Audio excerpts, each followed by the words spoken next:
All right, everyone, let's get started.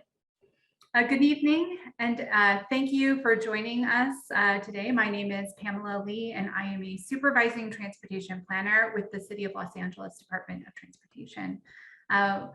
We want to notify everyone that this meeting is going to be recorded.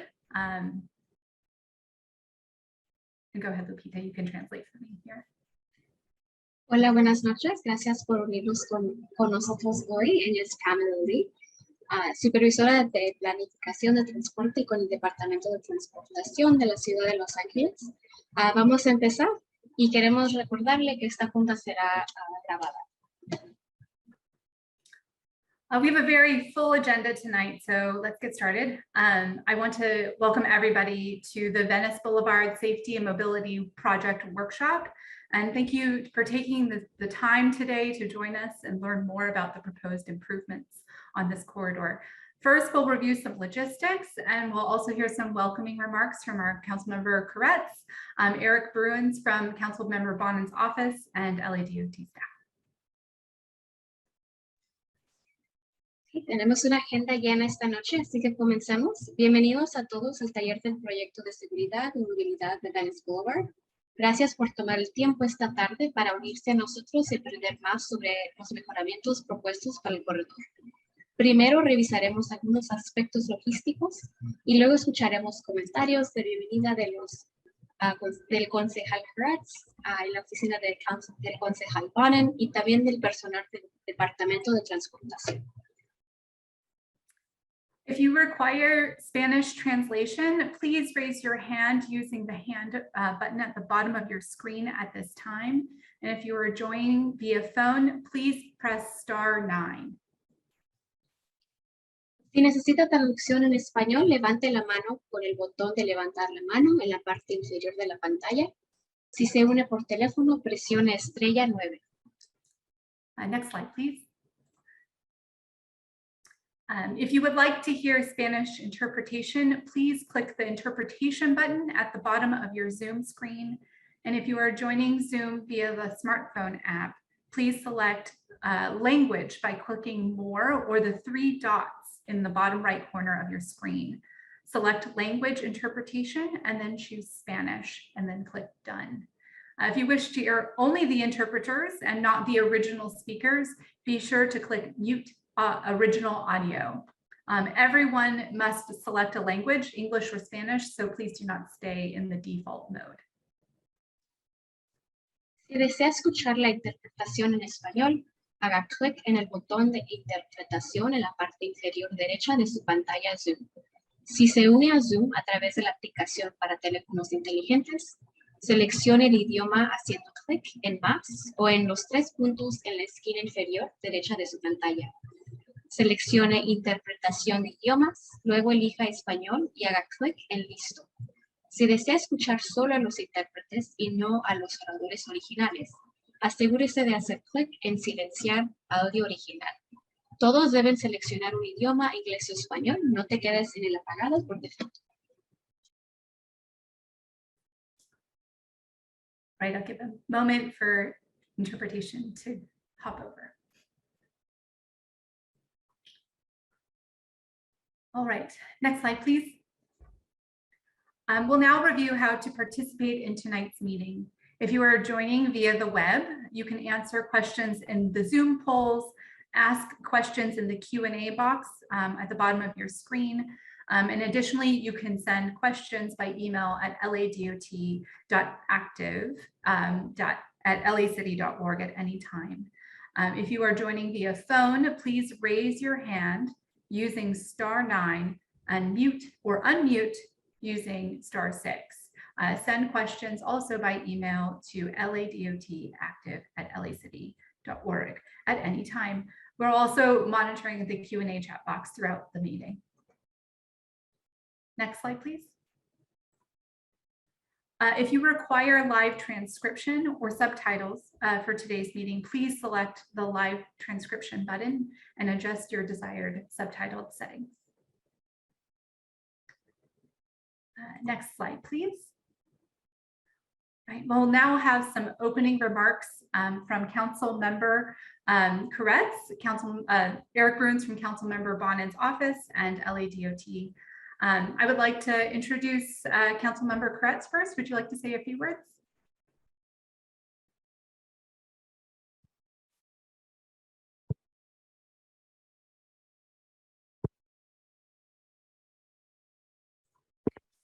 Well, hello, everyone. I want to thank you all for watching or listening and joining us this evening. I believe that today we have an opportunity to move forward with a project that would really be a big win for everyone.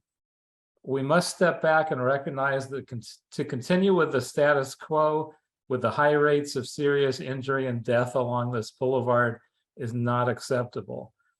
It might help to note that until recently, Caltrans, the agency responsible for maintaining our freeway system, also controlled Venice Blvd. But I believe that we need to make Venice less like a freeway and instead maintain it as a safer local corridor that can be shared by everyone, not just motor vehicles, but bicyclists and pedestrians as well. In a few minutes, you'll learn about a plan that aims to help slow speeds a bit along the boulevard to make it safer and, more importantly, accessible to pedestrians, bicyclists, and motor vehicles alike. When I learned last year that we had an opportunity to build truly protected bike lanes, dedicated bus lanes, and maintain most of the parking while still allowing for 2 traffic lanes and left turn lanes, I was thrilled. This plan will allow for a more desirable and much safer travel experience for cyclists. This is something that we can't take for granted. It's not always easy to do this in a way that no one tremendously loses, that it's a win for everybody. It will allow dedicated bus lanes as well, which will encourage a safer and more desirable experience for our transit riders on a corridor that Metro has considered a critical east-west network for their bus transit. In fact, I was originally a little bit concerned that a plan improving the transit and cycling experience would take away a lot of critical parking along the corridor, but fortunately this plan allows us to maintain most of our parking along Venice. I know and share the concerns that a number of you have about potentially increasing traffic congestion, especially at choke points like Robertson Boulevard, but I'm counting on the ability of our traffic engineers and our DOT and with Metro to determine how we can navigate through some of these areas. I can understand tonight that some of you who are joining us may be concerned about how this plan might negatively impact upon our continuingly car-centric region. I do understand, and I've shared your concerns, but I think this will be much less impactful than on other corridors we've looked at. I think this will be hugely beneficial for both bicycle and bus riders, and will do very little harm to traffic flow and parking. I think this is the biggest win-win for a major bicycle lane that will go from Council District 11 pretty far west to Council District 10. Some have even categorized it as a bicycle freeway. I think that's great. I think this will be a tremendous benefit to everyone. So I ask that you keep an open mind this evening until you've heard the details, and then you're more than welcome to ask some good questions. And let's all show some kindness and respect to those that may have a differing point of view from our own. I want to conclude by thanking a few folks. The Palms Neighborhood Council has played a key role in helping to move this conversation forward. I want to thank your chair, Randall Irving, for your leadership. I also want to thank Christopher Gonzalez Weinberg and Katrina Kaiser with the Palms Neighborhood Council Transportation Committee. Thank you also to the transportation engineers and planners with DOT, Metro, and other partners for your efforts in moving this forward. I want to welcome our stakeholders from Palms and Mar Vista and other communities throughout the city of LA. And we also want to welcome our neighbors from Culver City. I'm going to have to go in a few minutes due to other commitments. However, my longtime transportation deputy, Jay Greenstein, will be staying on and listening to your questions and comments. And he'll be briefing me on the input that we received this evening and in the coming weeks. And you can feel free to reach out to him at j.greenstein@lacity.org. Thank you so much for this opportunity to kick off this town hall. And I'm very excited about the prospect of this being one of the best bike lanes that we have in the entire city. Thank you so much. Thank you, Councilmember Koretz, for your words. We really appreciate you taking the time tonight. Next, I'd like to invite Eric Bruins from Councilmember Bonham's office to say a few words.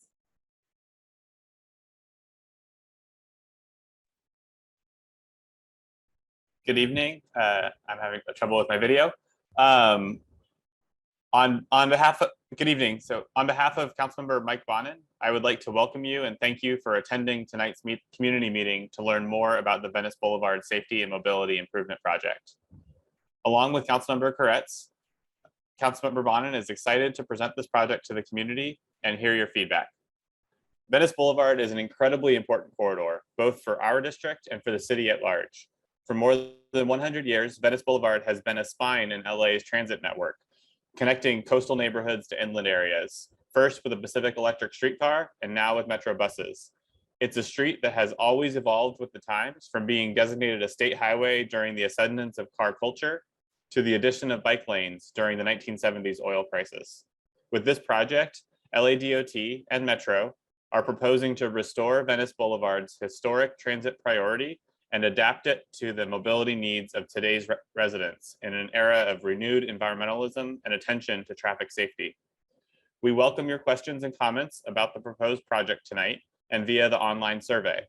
Over the coming weeks, we'll work with Councilmember Koretz's office, LADOT, and Metro to ensure that the proposed project incorporates your feedback into the design and is responsive to the community's priorities before proceeding. Once again, thank you for your interest and participation, and I look forward to hearing your feedback tonight. Thank you. Thank you so much, Eric, for your comments. Next, I'd like to have Dan Mitchell, our Assistant General Manager from LADOT. Thank you, Pamela. Hello and good evening, everyone. Thank you so much for joining us on this warm but beautiful evening in the city of Los Angeles. We are very grateful for the time that you're taking to attend tonight's meeting to learn more about the Venice Blvd Safety and Mobility Improvement Project. Again, my name is Dan Mitchell, and I'm the Assistant General Manager for Project Delivery and Operations at LADOT, and I serve as the department's Chief Engineer. The project proposal we'll present to you this evening is a unique opportunity to improve safety and expand mobility choices on Venice Blvd, and we're really excited to share it with you. Venice Blvd is one of Los Angeles's most iconic streets and a key east-west corridor that knits the city together. It is also a destination where residents shop, dine, and work. Unfortunately, this essential street is also on our high injury network, where fast speeds and traffic collisions cause a significant number of severe injuries and deaths, 58 people in the last 10 years. In addition to addressing safety, both the city and Metro identified Venice as a priority to improve bike facilities and bus service to better connect communities across Los Angeles, whether people choose to drive, walk, bike, or rely on transit. My team started evaluating possible design choices soon after the pandemic began to prepare for our next opportunity to bring those ideas to the community and restripe the street once it got a new coat of asphalt. I'm proud of the proposal they will present, which would bring critical improvements that increase safety, access, and mobility for everyone who uses Venice. Balancing the many needs of a street is hard work. I want to be clear that these meaningful improvements will bring some impacts to traffic and parking, which we will share with you tonight. But they will also help us save lives, prevent injuries, and give people more options for how they get around. Projects like this are only possible with community input and broad support. This meeting is for us to listen to your feedback before we finalize the design. We welcome your questions and comments and look forward to hearing about your experiences traveling on Venice. Thank you again to our Council Districts 5 and 11 for your partnership on this project, and to you, the members of our community, for taking the time this warm evening to help us implement the best possible project. Thank you. Thank you, Dan. Thank you, Councilmember Koretz, and thank you, Eric, for those opening remarks. Next slide, please. All right, I'd like to overview the agenda tonight. We just had welcome remarks from the folks that spoke. Following that, we'll talk about the objectives of the project. We're going to take everybody through a little bit of a community grounding exercise, and we'll review the project background, the project overview, and the existing conditions that are on Venice Boulevard today. We'll also walk through each of the potential improvements as well as the project timeline. And we'll give you an update on our community engagement efforts to date. And then we'll open up for questions and answers that will be open until 8 o'clock. And that is the point where in this meeting where we will stop the recording. Please note the Q&A box will be live throughout the meetings, and staff members will be answering questions directly in the Q&A box where feasible. And any questions received after Q&A, we will note and include in our frequently asked questions document that we will prepare following this event, and also be posting on our website. After Q&A, we'll have a public comment period, and that we will remain on the line as a project team until 9 o'clock to accommodate time for public comment. And that should conclude our evening. So that's the agenda for tonight. Next slide, please. All right, so the objectives, just to review the purpose of why we're here tonight. We wanted to talk about why Venice Boulevard and why now, why did this moment come? Introduce some of the proposed project design, share some information about the project process and what we've been doing and how you can get involved. We're going to be answering questions and also collecting feedback on the proposed design, community priorities, and some sticking points. Next slide, please. So, but first, before we dive into all the technical things, I'd like to poll the room a little bit just to get to know who's here. So please let us know. We're going to launch a Zoom poll, so go ahead and launch that poll, please. Let us know who you are and what brings you here tonight, and what is your preferred way of getting around the neighborhood, your neighborhood or this particular neighborhood. And I'll wait a couple minutes for everybody to answer.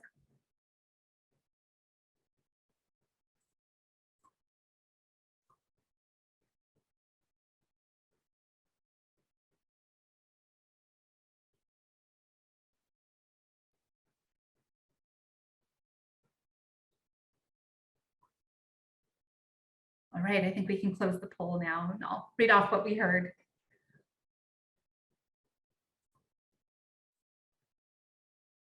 All right, great. So I see that people are here for all kinds of reasons, to learn more about the project, also to find out more information, to give some input. And the preferred way that people like to get around the neighborhood, about 58% say that they like biking, scootering, or rolling. 24% say they like to come by bus.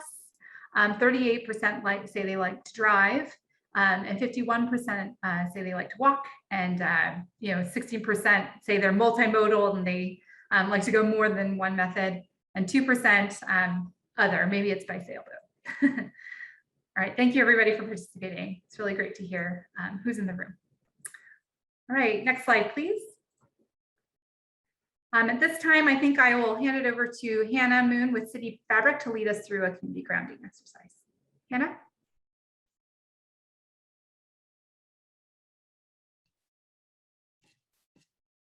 Hi, everyone. My name is Hannah Moon, and I'm a planner at City Fabric. I don't see myself on the screen yet, but I will go ahead for the sake of time. We are a multidisciplinary nonprofit planning and design studio based in Long Beach, and we've been supporting LADOT with community engagement and outreach on several other safety and mobility projects, including the Venice Blvd project we're here to discuss. I'm here today to lead a short community agreements exercise before we jump into the meeting. What community agreements are just some ground rules that we come up with together and agree on and abide by as a group. And these agreements will help guide our discussion. And we also ask that everyone participating keep these in mind throughout the meeting. So I'll begin by sharing a few of the community agreements that we've come up with already, and then we'll give you all an opportunity to share your ideas as well. So as you'll see, some of these agreements are self-explanatory and others I will explain. First, there's take space, make space. During the discussion portion of today's meeting, we invite you all to take space to share your ideas and your knowledge. We also ask that you make space for others to respond and share their thoughts. Next, I see one mic, one voice.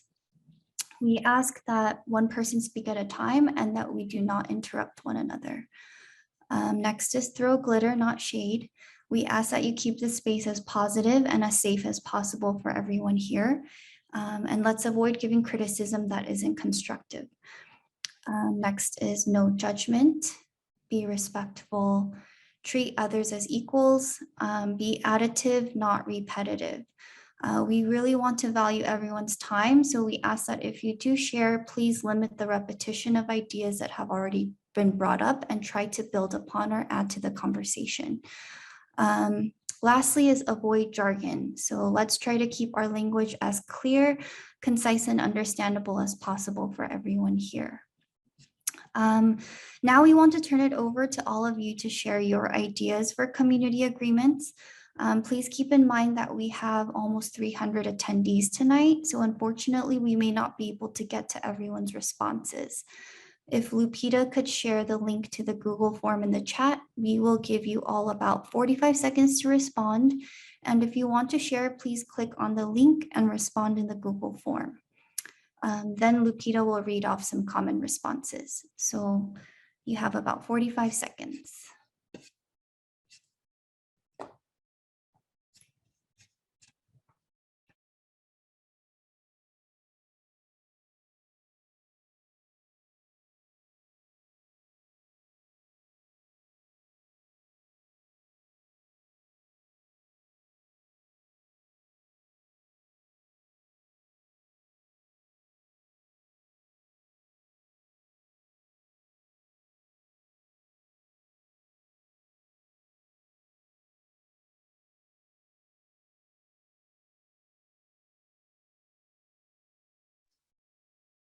Okay.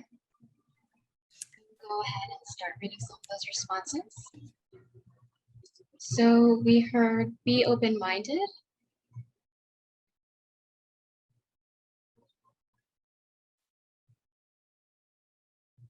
We also heard listen and learn.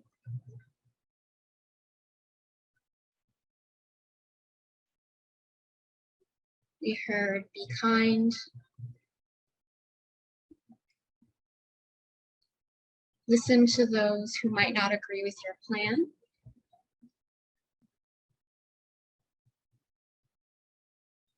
We also heard humor helps. And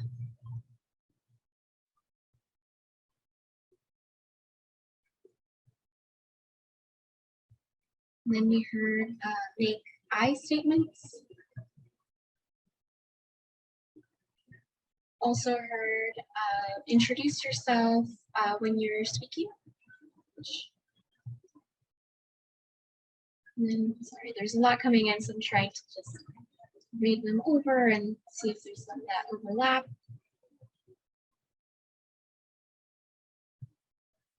Share our common vision for LA.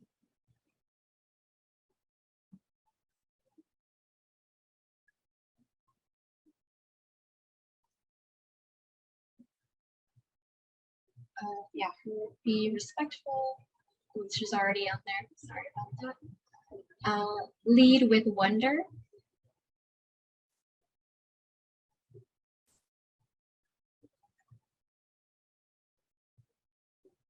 Let's see. Be understanding.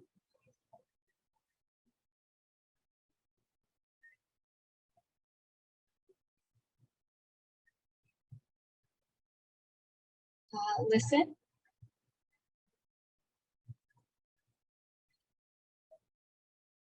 and think about new ways of doing things.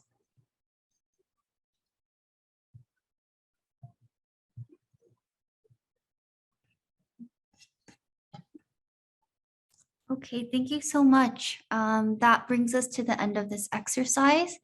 Thank you all so much for participating, and I really hope these agreements will help foster a positive and meaningful discussion tonight. I will pass it back to Pamela to share the project background.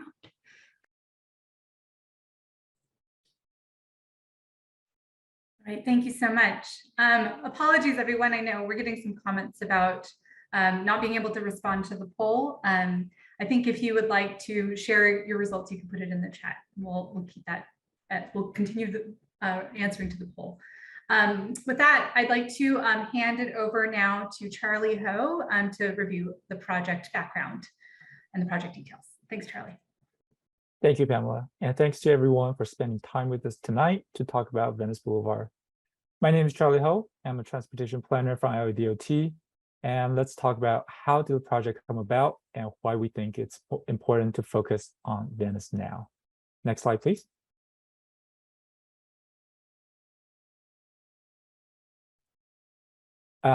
Yes, thank you. As you can see, through the years, Venice Blvd has been included in a number of LADOT and Metro studies. It has been identified for high-quality active transportation and transit improvements. A portion of the Venice Blvd in Palms was repaved in 2020, which spurred community discussions about how to best balance the needs of all roadway users on Venice. Anytime a street is repaved and needs to be restriped, we have an opportunity to make improvements and strive for the best design possible. We got to work, partnered with Metro to develop a proposed project that aims to balance all the competing needs and priorities. Together, we worked with the neighborhood council in the area to identify the right community members to engage for feedback. As Streets LA continues to add additional sections of Venice to the repaving work plan for 2022-2023 fiscal years, we have an opportunity to extend the project area and expand these improvements. In July, we began engaging community members in the larger project area, and we're continuing to gather inputs on the full project scope. Next slide, please. So why Venice? As we heard Eric and Dan mention, Venice Blvd is one of LA's most iconic and historic boulevards, connecting the beach to downtown and the west side communities along the way. Venice Blvd provides residents access to neighborhood destinations in Mar Vista, Palms, and Culver City, and connections to regional transportation, such as the 405 freeway and the Metro Expo or the E line. Nearly 47,000 people live within a 5-minute walk of the project, with even more people traveling to the corridor for work and entertainment. The Metro Line 33 bus runs the length of the corridor, providing all-day frequent service, traveling west to Santa Monica and east to downtown. Newer mobility services like LA Now and Metro Bike Share provide flexible, on-demand mobility to destinations throughout the project area. Unfortunately, just as Dan mentioned, Venice Blvd also sees a disproportionate number of traffic collisions. The street is part of the city's high injury network, and people who are walking or biking are more vulnerable to severe crashes. Upgrading Venice Blvd will provide safer access to neighborhood destinations by walking and biking while improving connections to the region's growing transit network. Next slide, please. So what are some of the goals and opportunities of the project? Safety, safety, safety. That's always our #1 priority here in LADOT. So our goal is to improve traffic safety, reduce fatalities and severe injuries on Venice Blvd. We also want to enhance access to jobs, social services, transit, and community resources, as well as provide mobility options for people who walk, bike, row, or take buses. We want to improve bus reliability and travel times, and increase access to a Metro Expo line. Next slide, please. So next, we'll give a little overview of the project area and the context. Next, please. The project limit is on Venice Blvd between Lincoln to National for a total of 4.5 miles. Venice Blvd, as we mentioned, is east-west corridor that serves as connection between multiple neighborhoods, including Palms, Mar Vista, and Culver City. As we just talked about, nearly 47,000 people live within a 5-minute walk of the project, and over half of these residents are people of color. We took a deeper dive and we figured that 55% of all trips are under 3 miles on Venice Blvd. And along Venice Blvd, there are 36 schools, including childcare and K-12. 8% of the workers commute by bus, and 4% of the households do not even have access to a car. The Metro 33 bus runs along the corridor, and the nearby Metro Expo line has helped to increase transportation options in the area. And unfortunately, the traffic collision remains high on Venice Blvd in its current conditions. Upgrading Venice to better support people walking, biking, and riding transit will help provide a safer and more livable community throughout. Next slide, please. Here we see some of the existing bikeways and transit routes in the project area. What really jumps out is that even with a number of existing bike infrastructures and bus routes serving the area, Venice Blvd is really the main option or the only option for people biking or taking bus to travel across town. Next slide, please. Next, we'll talk a little bit about the existing conditions on Venice Blvd within the project area. Next slide, please. Here's how Venice looks like today. There are 3 lanes of traffic separated by a raised median with parking on both sides and bike lane sandwiched between the fast-moving traffic and parked vehicles. The street is wide and it creates a thoroughfare, but also a barrier between neighborhoods. Next slide, please. Here are some of the safety data on Venice that we had just talked about. In the past 10 years, there has been over 1,200 collisions. That comes out to be almost 1 collision every 3 days. And 25% of people involved were either walking or riding a bike, which is highly disproportionate to the amount of people walking and biking compared to the amount of vehicles driving up and down Venice Blvd. 58 people were killed or severely injured. People are speeding down the street. The current speed limit is between 35 to 40 miles an hour on Venice Blvd. While the city is in the process of reducing speed limit uniformly to 35 miles an hour, which is still high, we think there is an opportunity to increase safety along Venice. Next slide, please. And how is Venice compared to all the other streets around it? Venice Blvd is on the city's high injury network, where 6% of the city streets accounts for 70% of death and serious injuries for people walking. So Venice Blvd is certainly as dangerous as it looks and feels. Next slide, please. And to talk a little bit about the Metro ridership, we have James from Metro. Thanks, Charlie. Good evening, everyone. My name is James Shahamiri. I'm a transportation engineer at LA Metro. And we're going to dive into the details in terms of Metro ridership and discussing transit. So every year, Metro conducts an annual onboard survey where we go onto each line to collect demographic information to better understand our riders. And for line 33 that operates on Venice, back in fall of 2019, our latest survey results show that 93% of our riders are people of color. 84% of our riders are in households making less than $50,000 per year. 82% of our riders do not own a car and they rely on bus service. and 98% of riders take Metro at least several times per week. So as we go through the evening and we're considering the proposed improvements for transit, we should keep these riders in mind. These are really the group that we're trying to uplift and provide good quality transportation options to. Next slide.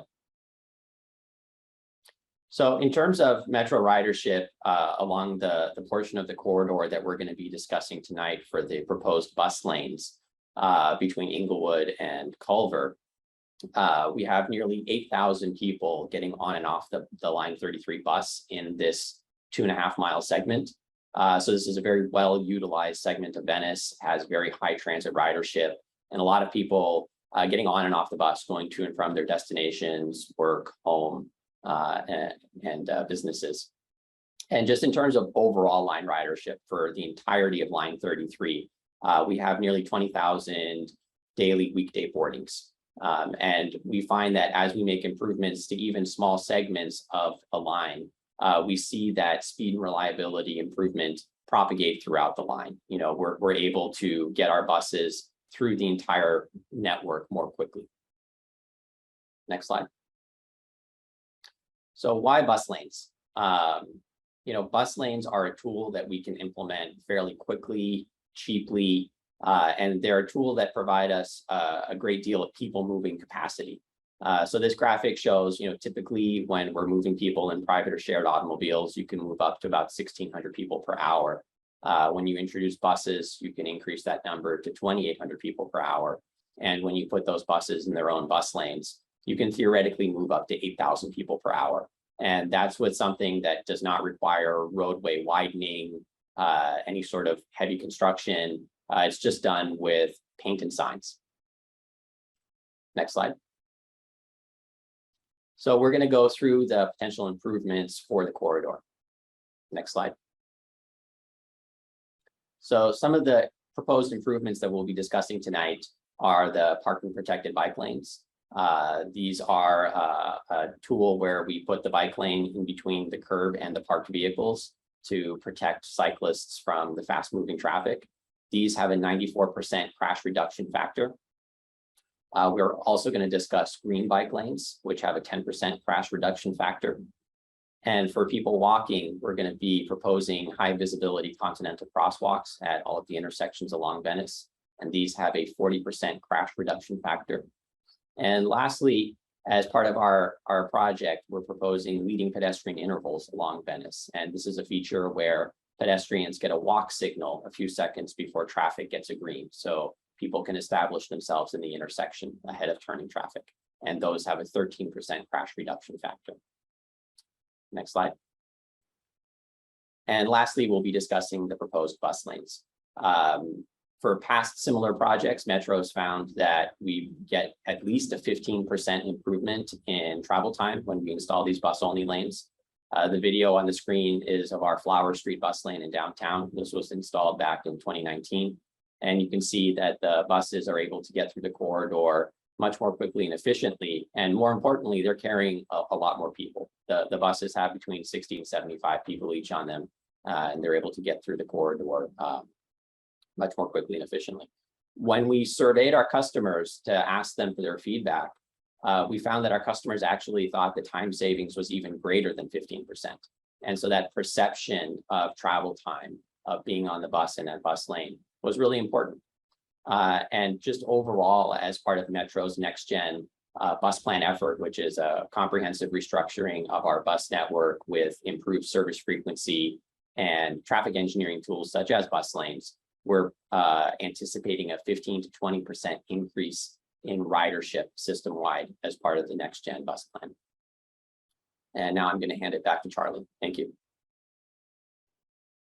Thank you, James. Next slide, please. Thank you. Yeah, so here's a cross-section of how Venice Blvd look today. There are 3 lanes of traffic separated by the raised median with parking on both sides and bike lane sandwiched between fast-moving traffic to the left and parked vehicles on the right. Next slide, please.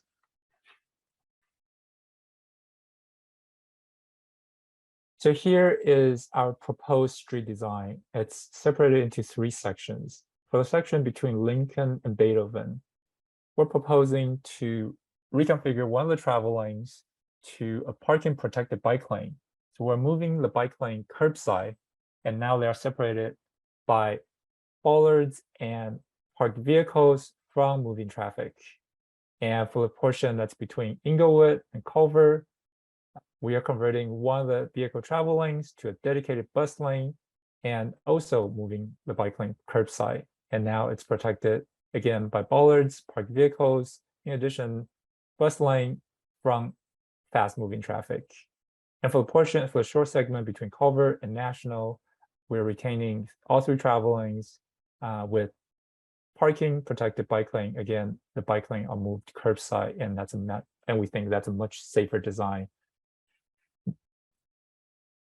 Next slide, please.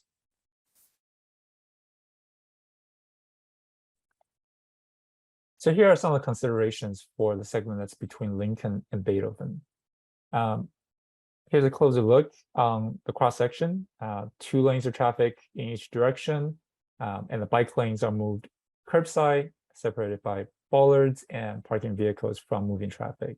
As we mentioned, this is the safest design for bike lane. It protects bicyclists from moving traffic, and it further buffers pedestrians from the traffic, as well as reduce the vehicle lanes that pedestrians must cross to get to the other side of the street. By reducing the travel lane, it organizes the roadway and produces traffic calming and safety benefits while we maintain most of the parking and loading lanes for business. It is with some trade-offs. Some consideration includes some increase to travel time for vehicles and transit services for this segment, as well as some loss of parking for visibility at driveways.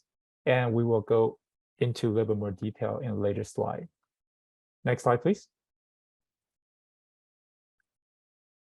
For locations with both bus lanes and bike lanes, here is another closer look at the cross sections.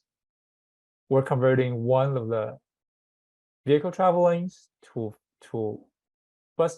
dedicated bus lane and moving bicycle lanes from sandwiched between parked vehicles and moving traffic to the curbside.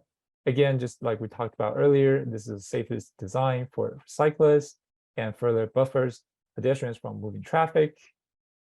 And this design improves travel time for transit users while reduces vehicle lanes that pedestrians must cross. Again, this will produce traffic calming and safety benefits, and while maintaining most of parking and loading zone for businesses. Similar to the previous slide that we saw, the trade-off is that there will be some increase to travel time for vehicles and some loss of parking. Overall, we're expecting the project to add a little over 2 minutes or about 140 seconds of travel time during the morning peak going westbound, and about half a minute or 30 seconds during the afternoon peak going eastbound over the entire 4.5 miles of project, well within the recommendations in LADOT's internal guideline. Next slide, please. And here's again the proposed project. The yellow section, the yellow line shows where there is the existing protected bike lane on Venice Blvd between Beethoven and Inglewood. To the west, between Lincoln and Beethoven, the project proposed to convert one of the travel lanes to parking protected bike lane. So it will be parking protected bike lane with 2 travel lanes in each direction. For the segment between Inglewood and Culver, the project proposed a dedicated bus lane with 2 travel lanes and parking protected bike lane. And finally, for the final segment between Culver and National Blvd, Venice Blvd will remain 3 travel lanes in each direction with parking protected bike lane. Next slide, please. And here's a rendering of how the project would look like. This is a concept rendering, so it does not capture all the technical details, but presents an idea of what this project could look like. As you can see, 2 travel lanes in each direction, and now the bike lanes are moved curbside, protected by bollards, and parked vehicles from moving traffic, and people are further away from the moving traffic. Next slide, please. And here's a rendering of how the bus lane segment could look like. 2 lanes of traffic plus a dedicated bus lane with parking protected bike lanes that protects people biking and walking. Next slide, please. So many people are probably already familiar with how protected bike lane work, since we already have them in many parts of LA and on Venice Boulevard between Beethoven and Inglewood.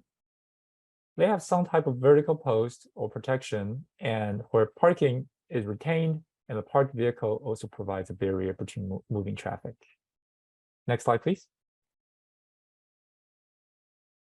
This is the safest option for bike lane design, but also benefit other users by moving people walking further away from moving traffic. And also for people driving, they tend to slow down. With this reduction of the lanes, the traffic becomes more orderly, more organized, and the road appears narrower. Next slide, please. So here's some parking consideration with proposed improvements. It requires the removal of some parking for safety and visibility at driveways and at intersections. Drivers and people using bike lane need to be able to see around parked cars. Since some portion of Venice has more driveways than others, the parking impact will be vary, depends on amount of driveways or how close the block are.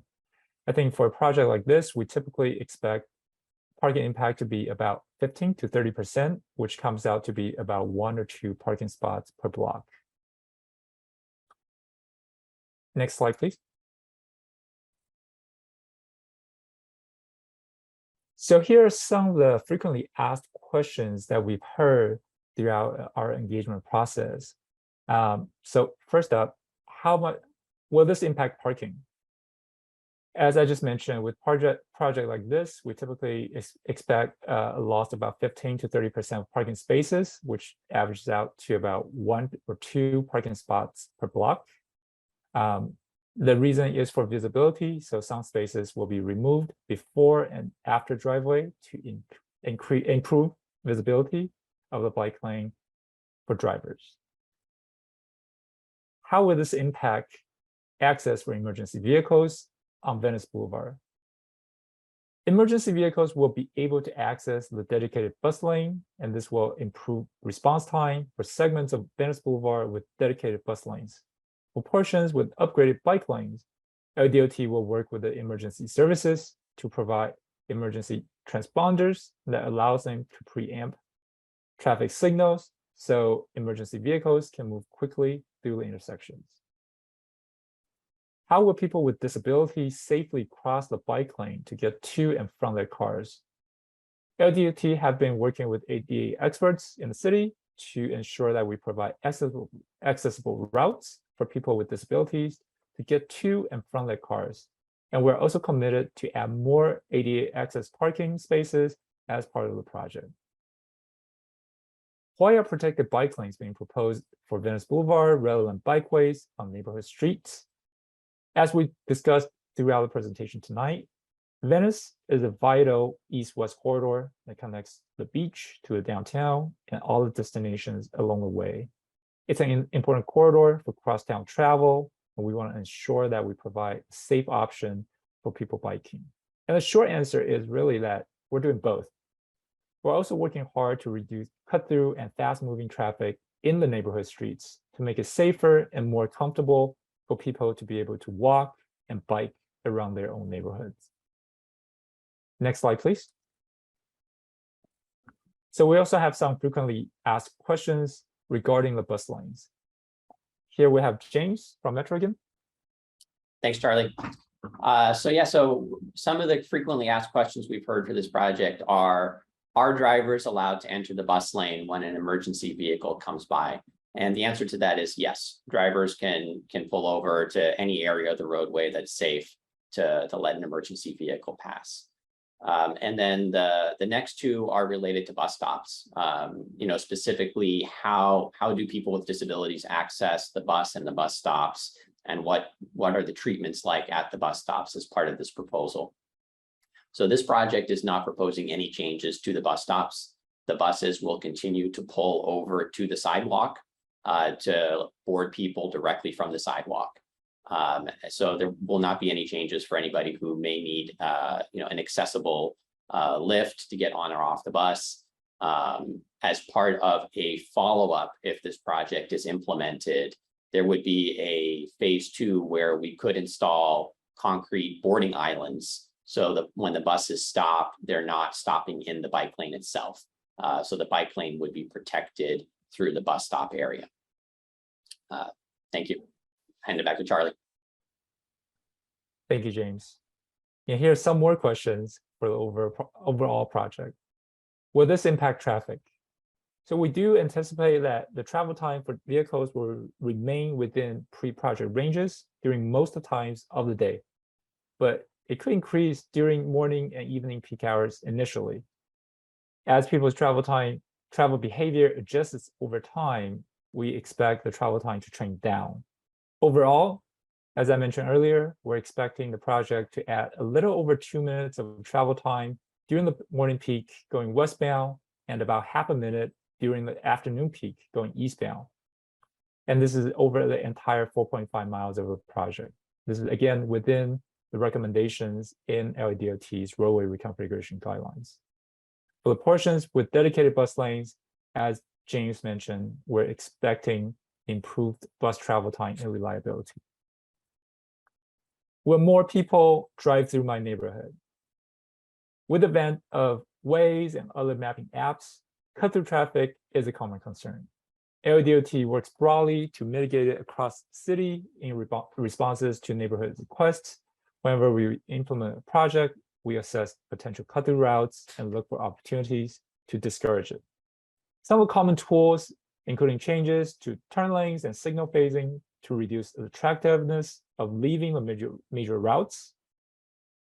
We also commonly deploy traffic calming treatments like stop signs and speed humps on neighborhood collector streets.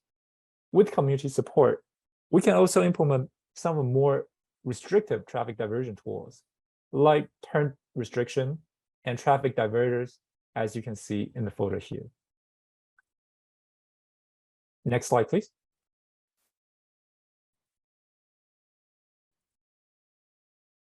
And here is our project schedule. As we mentioned, we started the preliminary engineering, data collection, and analysis back in June. We're going through the engagement process. We have been since July, and we will continue this process all through September. And if we do have your support to proceed with the project, we will start the final design in October and November. And we're looking to implement the project with community support by November. And to talk a little, next slide, please. And to talk a little bit more about the community engagement process, here's Lupita from LADOT. Thanks, Charlie. Hi, everyone. My name is Lupita Huerta, and I'm a transportation planner with LADOT. I'll be sharing more about what the community engagement process has looked like so far and additional opportunities to get involved. Next slide.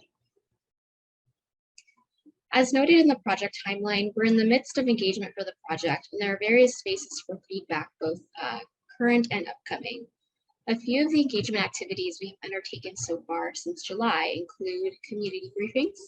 So that includes briefing local community stakeholders such as schools, faith organizations, and nonprofits in the project area. We also launched the community survey towards the end of July and have received thousands of responses so far. The survey will remain open through the end of September if you haven't had a chance to take that. We will share some preliminary results shortly as well. We also launched an online feedback map in July. So this is a place where you can add specific location feedback along the corridor. For example, if you would like to share information about a specific intersection, this map is a great avenue for you to do just that. This and the survey are available via the project website. Additionally, as some of the photos show, we've been canvassing and tabling along Venice Blvd, sharing project information with local businesses and stakeholders. We have canvassed over 100 businesses and have been tabling at different locations along Venice Boulevard, such as grocery stores, as seen in the photos above, and at bus stops. Metro also launched a bus rider survey the week of August 15th for Metro Line 33 riders and received over 100 responses. We will also share some of those results shortly. In terms of community meetings, we've presented with various community meetings, including the Palms Neighborhood Council and the Mar Vista Community Council, and we'll continue to stay engaged throughout the project timeline, so through the end of September. We've also started to gather testimonials and stories from folks who live and travel through the project area. These testimonials not only give us insight into Venice Boulevard itself, but also help us understand the community as a whole better. If you're interested in providing a testimonial, please reach out to the project team. Next slide. Additionally, we've participated in community events such as farmers markets and community-led activities such as the Palms Neighborhood Council Walkathon. We've also employed a variety of marketing strategies such as sharing information through newsletters, emails, and social media. So we've shared information via LA Now shuttles as seen in the photo, through Metro bike share channels, and we've sent a local mailer to approximately 14,000 stakeholders along the project area. Next slide. So in terms of the community survey, here are some preliminary results. We want to reiterate that the survey is still live, so these results reflect a point in time up until August 29th. So thus far, we've received over 1,200 responses.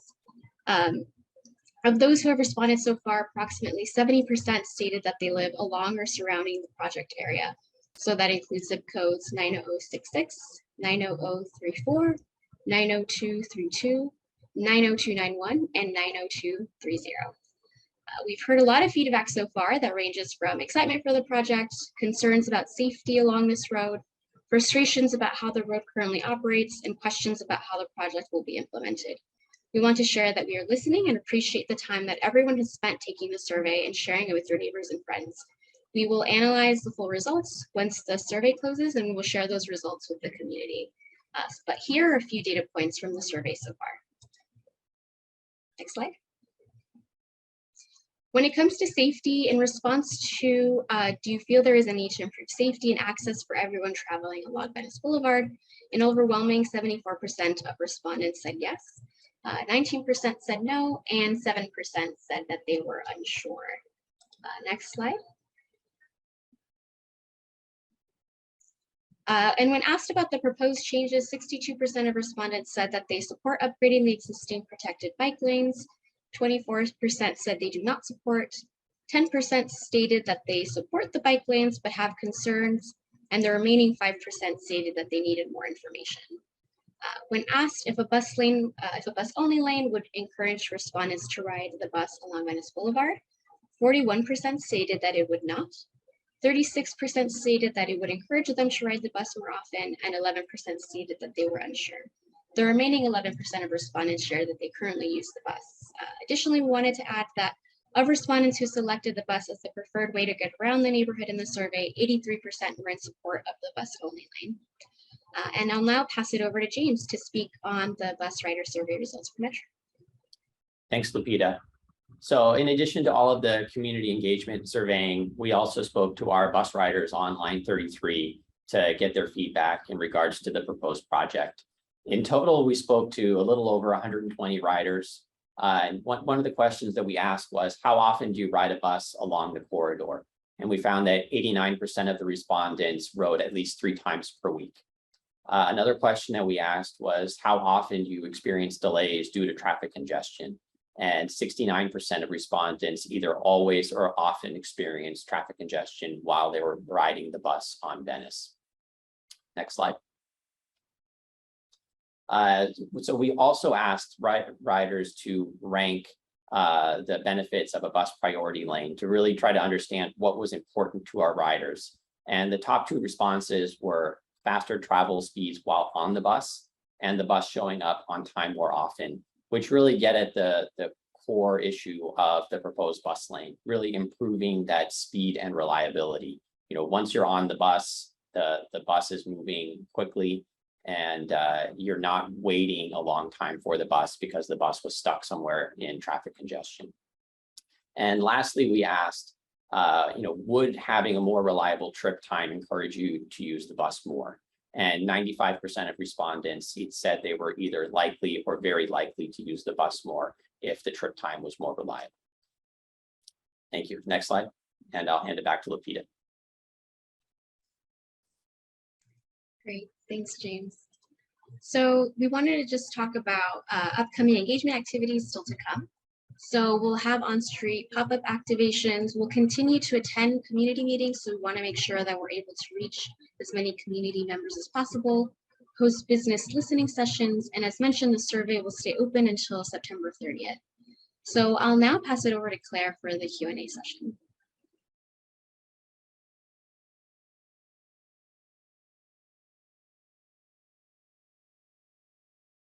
Thank you, Lupita. Good evening, everyone. My name is Claire Eberly. I'm with the project team on behalf of LADOT. I'm going to facilitate some questions and answers to the project team for about the next 20 minutes, 20 or 25 minutes until 8 p.m. Please continue to use the Zoom Q&A box to ask your questions. We've been noting the questions received throughout the presentation, and we'll try to answer in order to the extent possible, and for any questions that were not answered live or in the question box during the presentation. Our team is also monitoring the program email inbox. So if you're calling in by phone, or if it's easier for you, you can write your question to ladot.active@lacity.org.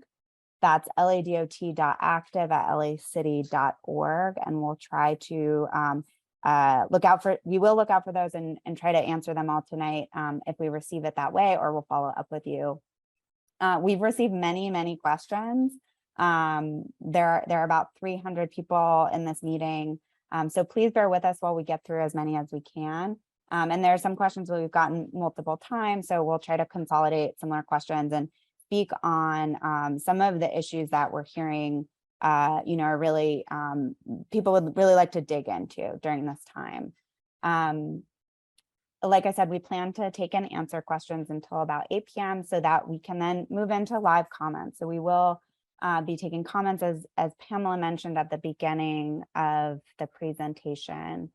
And know that every question and comment we get this evening will be documented and received by our team. So if we're not able to get to every single question and you haven't heard the answer from us, please get in touch following the meeting, and we'll continue to share our contact information. I'd like to also recap some of the grounding that we shared at the beginning of the meeting before we start taking questions and before we move into the comment section, which, like I said, will start at about 9 o'clock. So again, we ask that you practice mutual respect and respect your neighbors and our staff. Take space and make space, so share your thoughts, but please make sure that everyone has a chance to participate if you can. If you've already submitted your questions or comments to us, consider making space for someone else to speak during this time. We want to acknowledge that everyone here is an expert in their own experience and in their own neighborhood. And lastly, this is a project in progress. So if we aren't able to answer your questions this evening, we'll follow up with you to the best of our ability. So to start it off, I wanted to ask the project's team to speak a little bit to the project limits and why the bus only lane for a certain segment and why the protected bike lane on certain segment. We've been hearing a lot of questions about can we extend the bus only lane further east or further west, and if that's not part of this project, when might that happen?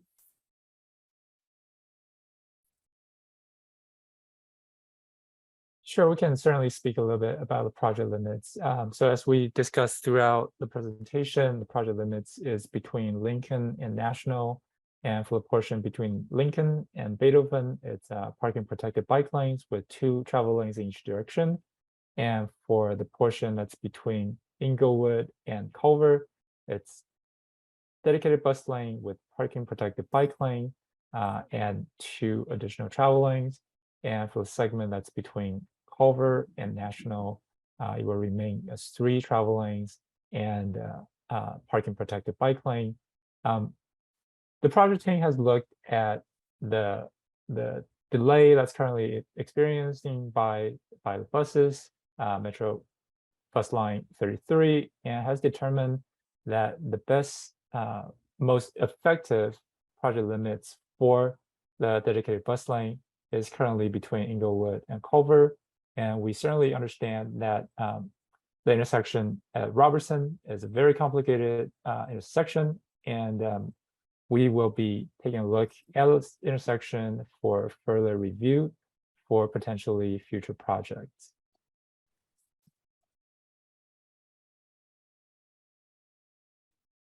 Great, thanks, Charlie. One question that I would like to speak to a little bit, and I'll speak to personally because I am on the community engagement team, is what outreach has been done in certain parts of the community, and what can we expect next? I think Lupita outlined this very well in her slides, but we do want to make clear, you know, we are still hearing from people.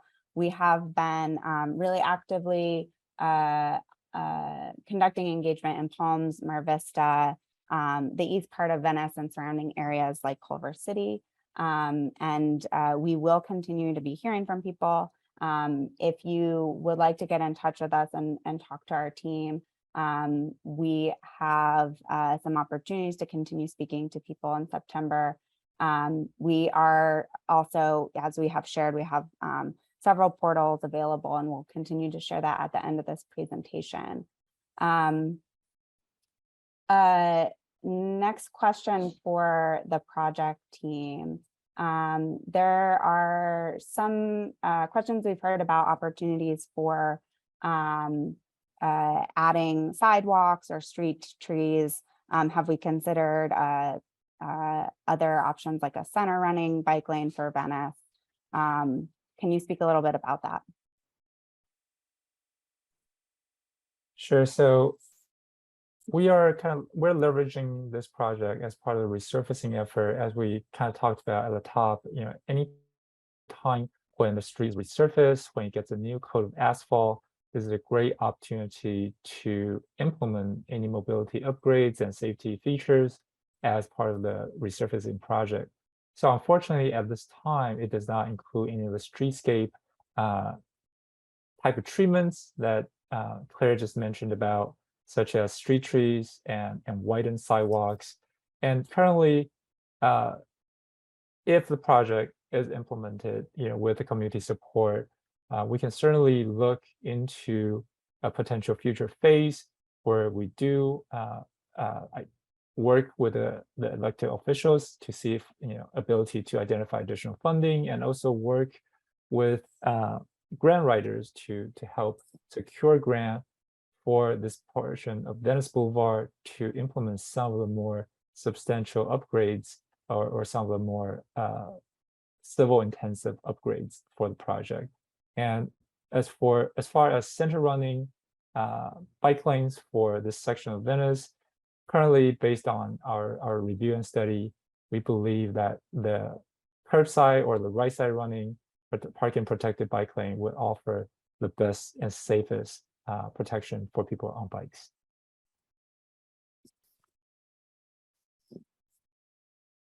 Thanks, Charlie. So a couple other specific design questions. Will the bike lane be treated with green paint? Have we considered a double or bi-directional bike lane? Is there an opportunity for other treatments at intersections, including signal treatments?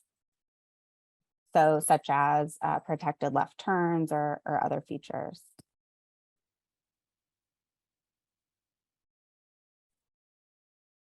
Tim, would you like to speak a little bit on that? Well, kind of as you mentioned earlier about some of the sort of phase 2 features that we might consider, whether it's something we can do with existing funding or whether we seek a grant, things like bus boarding islands, bike signals, protected left turns, additional crosswalks with beacons, things like that. Those would all be something we would want to, tools that we would want to consider with a phase two sort of build out with more costly and sort of a more ambitious scope of work. I think to answer that question about green paint, we've looked into it. I think we're in final design. We'll discuss what's possible.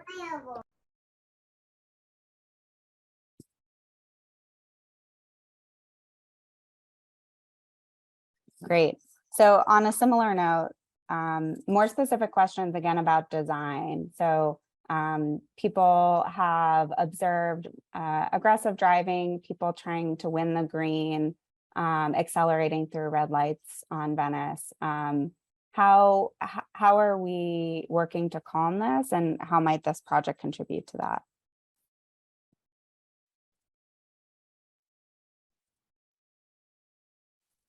Again, Tim, would you like to speak a little bit more on specific treatments on that?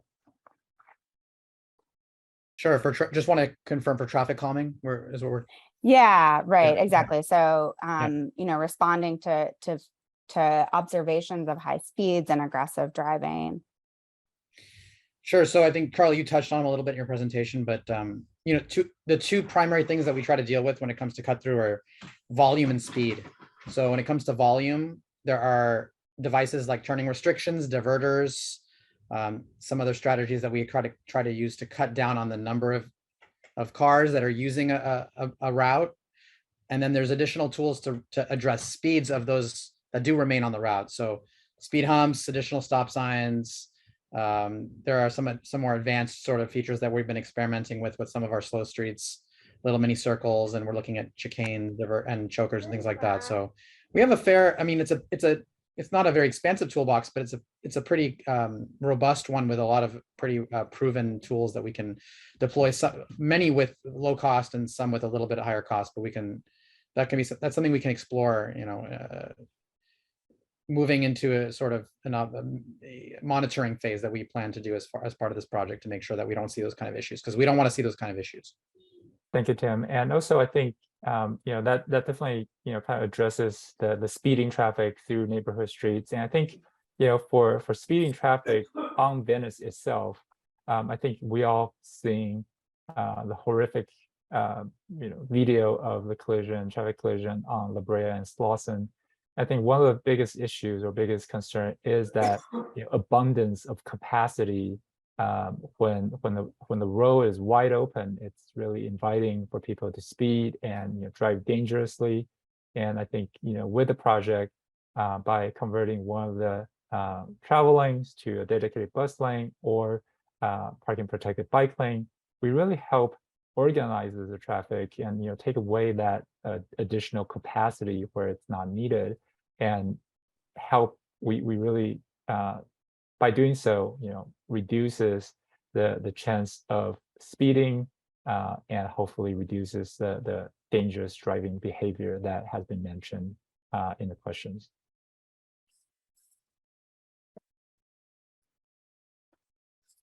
Great. We've got a question from a Metro Line 33 rider. Do we need to be worried that autos will sneak into bus lanes and tie up buses? Sure, so I can speak to that. You know, that's always a concern anytime we install a bus only lane, is that, you know, people can violate it. You know, drivers are free to use the bus lane to make right turns into driveways or at intersections. But in terms of how we address drivers, you know, either stopping and parking in the bus lane or driving in the bus lane, you know, there was a state legislation that was passed at the beginning of this year, which authorizes the use of automated photo enforcement for illegally parked vehicles in the bus lane. And that's something that Metro is exploring. And so in terms of drivers who are actively driving in the bus lane, that's something that is a little more challenging to address. That's something that at this point is under the purview of law enforcement. You know, but we are trying treatments such as red paint on the bus lanes to try to highlight that there is a bus lane there, to discourage drivers from illegally using it.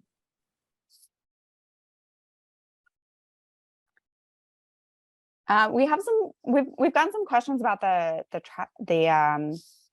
safety data that we included in the presentation. How do we know where it is and that it is tied to the users? In other words, how do we know whether it's pedestrians or people on bicycle?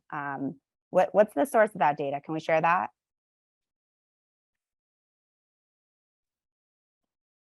Absolutely, and I think Tim might know a little bit more about this, but this is the from Twitter data, and it's data that's collected by, I believe, local enforcement agency on the traffic collisions, and I believe it's also information that's available to public. Tim or Pamela, maybe you can speak a little bit more on that. Sure. Yeah. I mean, I think so. There is the state database, and that is accessible to the public. But we also have an internal database that takes Twitter's data and actually scrubs it, cleans it, and it makes it a little more accurate. So we have it. The source is the same as you mentioned. It is from law enforcement who write reports when there are collisions that they respond to. So that data ultimately filters into our database, which is actually a very high quality database that we use for our own analyses.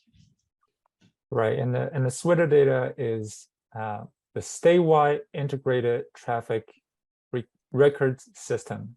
So SWITR, if you would like to look up that information. Yeah, so all of those data points are connected to real collision reports and real incidents. Pamela, did you want to add something? I was going to say exactly that. Thanks. Great. Let's see. Are we able to add additional features like bike parking, transit signal priority, other elements that will support either both bike or bus?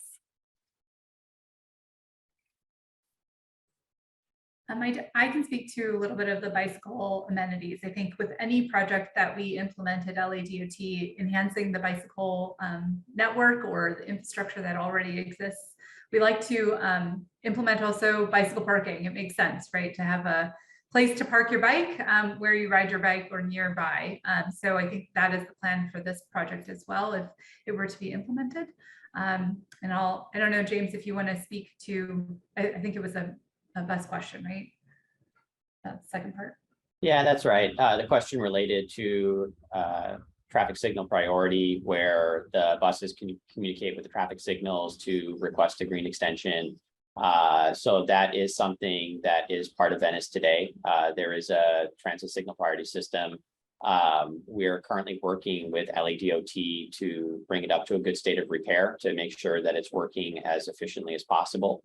And we're also in partnership with LADOT developing a new citywide transit signal priority system, which will bring even more benefits throughout the city for all of our bus lines.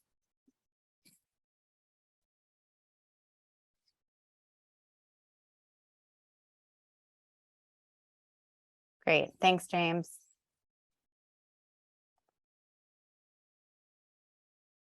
Let's see, still scanning through questions. We are getting quite a few, and we have about 9 minutes left in our Q&A session.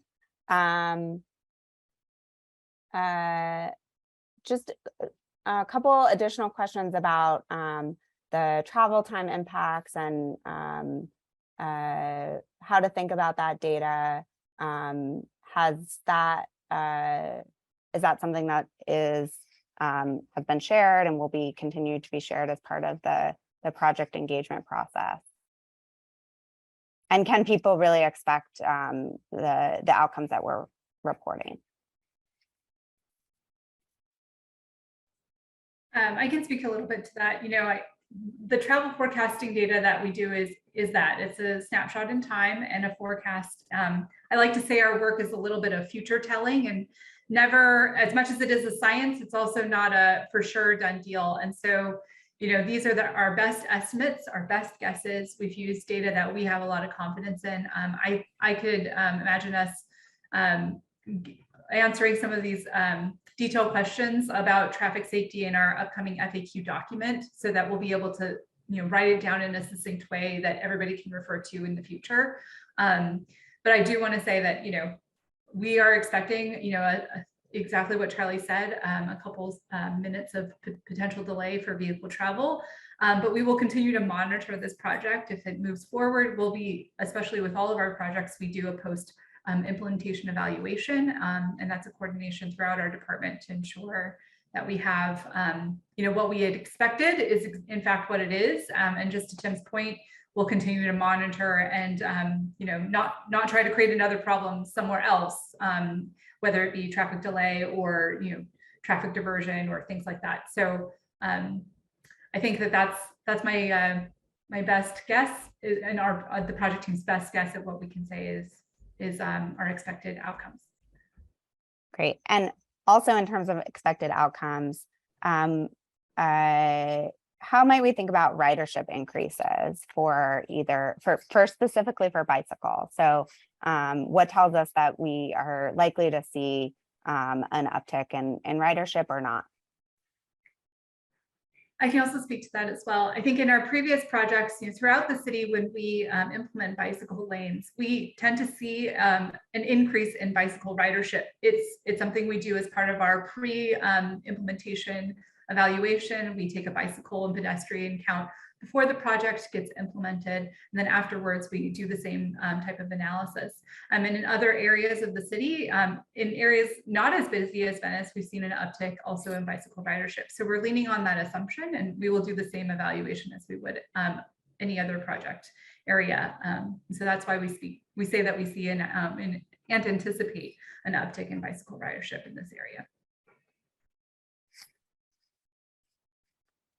Great. Another question about connectivity to Venice.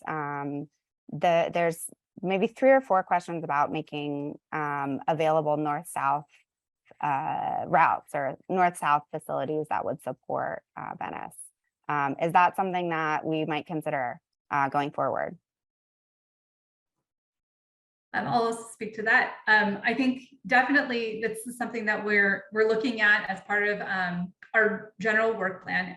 And when there is already an existing bicycle facility, we try to provide connections on what we call the neighborhood enhanced network, which are more the local streets rather than these larger corridors, to really lead everybody to either a more calmer street or more local street to ride your bicycle in something kind of shared with traffic, or to create facilities that lead you to destinations. So that would definitely be something that we would look at a future phase of this project to complement what we would implement.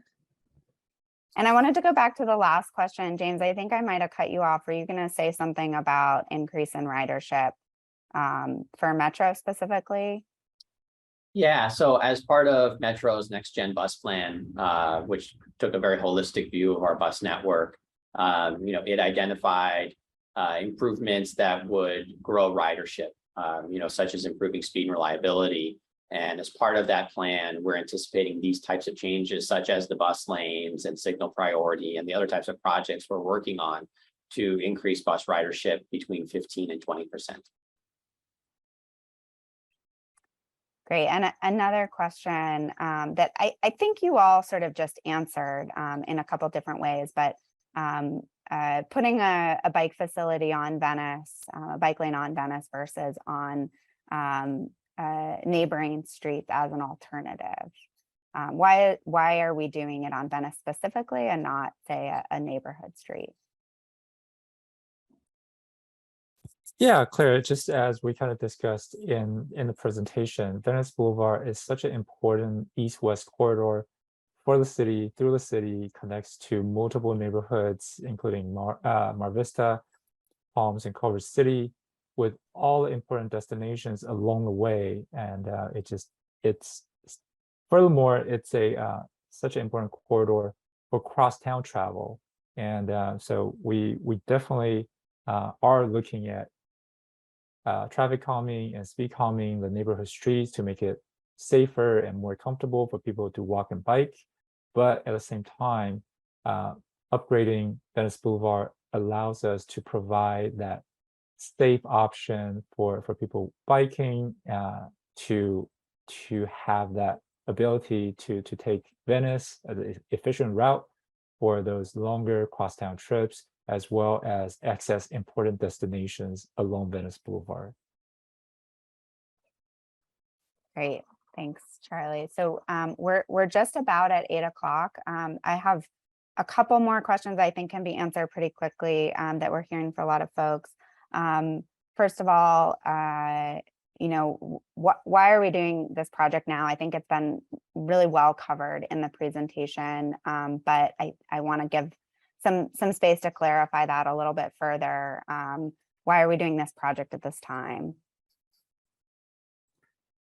Sure, I can dive into that. So I think it has been said in the presentation already, but you know, this is a culmination of opportunity. Really, how this project came across our radar is through our general operations and maintenance of resurfacing. So what we had seen is that our part of the pavement preservation program that the Streets LA department operates and does on a routine basis, we saw several segments of Venice kind of on the schedule in very close proximity. And in fact, different segments of this project that we've woven together. And so we, as a routine maintenance, LADOT and Streets LA work together. Once you resurface the street, it presents an opportunity for us to update the bicycle facility or to look at how the street is organized. We also have a mandate from council that no bicycle lane can be implemented on pavement that is not to standard condition. And so resurfacing is that perfect marrying of that opportunity. We've built many bike lanes throughout the city. In fact, through this exact process where we see an opportunity and we go forth with implementing either updating the existing facility or providing a new bicycle facility. So that's the first way that it came to our attention.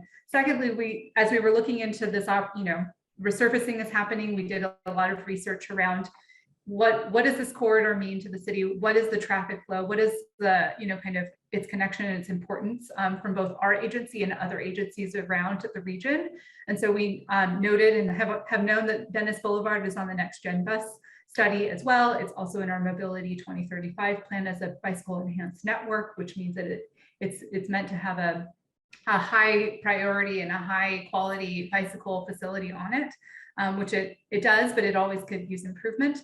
And also it's part of our strategic goals to also build where there's opportunity and connection. So those are a culmination of a lot of things all together that really had, you know, we had to look into it in this particular way. And that's why we're bringing it to the community now, is that we saw this opportunity, we see all these connections and wanted to paint that picture for you tonight.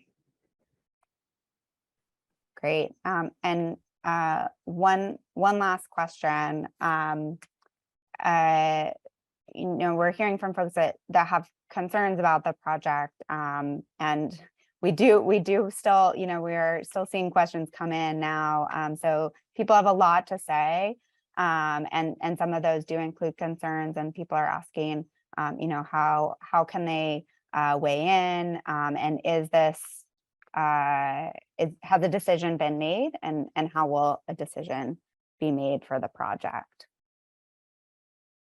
Maybe. Sure, I'll unpack that a little bit, Claire. So the decision-making process is not a linear one, and I hope that I wish to really be clear that that's not the case. You know, we take every project has very unique features. All parts of the city have unique features, and we recognize that.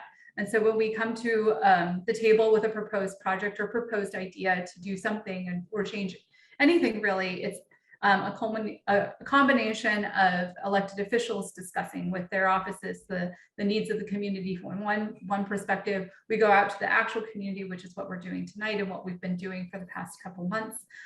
We also, you know, look at the feasibility of it all from a very technical perspective, if it's reasonable, as you've heard Charlie and Tim kind of unpack with the data.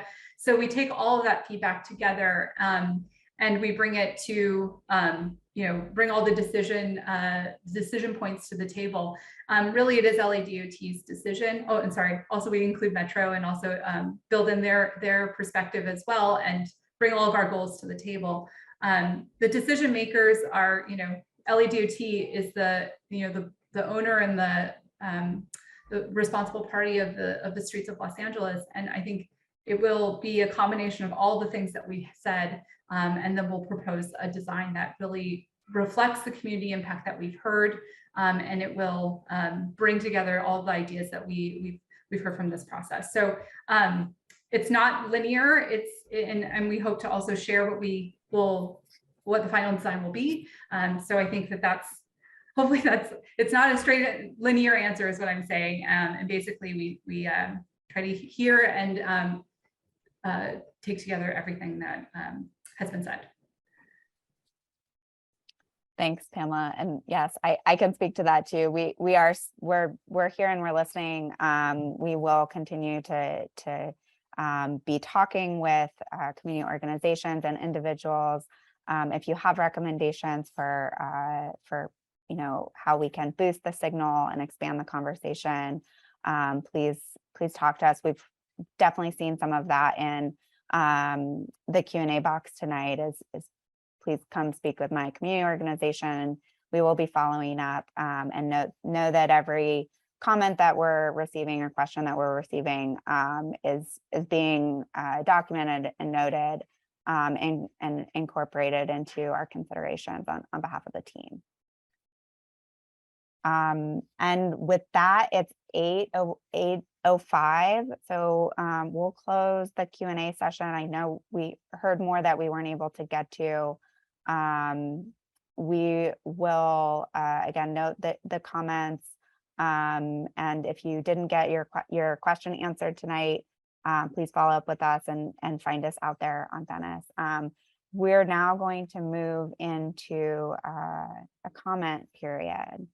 And with that, I will be turning over the mic.